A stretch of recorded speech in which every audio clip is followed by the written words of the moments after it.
Ngiyanizwa nje nithi nemaqanda amakhulumane ngiqanda obani. Mina niyazi ukuthi ngiqanda laba qanda lendlovukazi yami.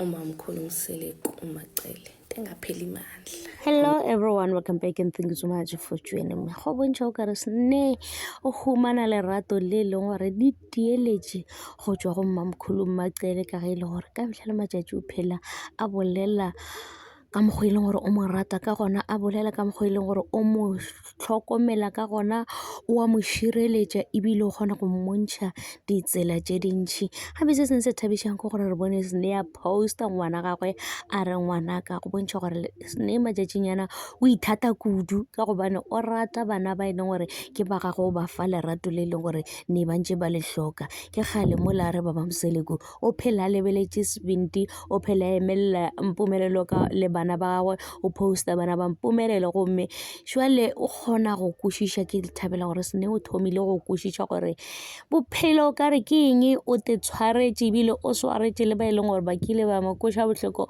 gomme o fa bana ba gagwe lerato le e leng gore le a hlokagala. Jwale ka mme o phela go bontšha le gore ka dinako tše dintšhi o phela e ba le bona, re phela re bona a ba posta ka dinako tše ntšhi.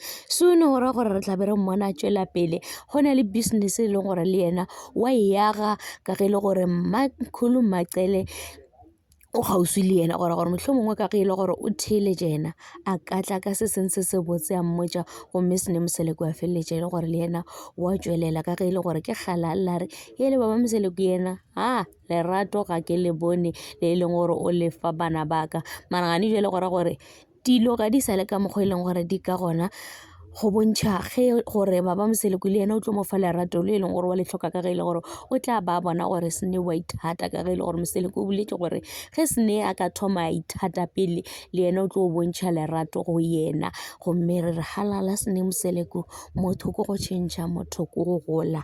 Ke tšona tšeo tša Mseleku. Thanks so much for watching. Don't forget to like, comment and subscribe. Lerato ke leo, tata.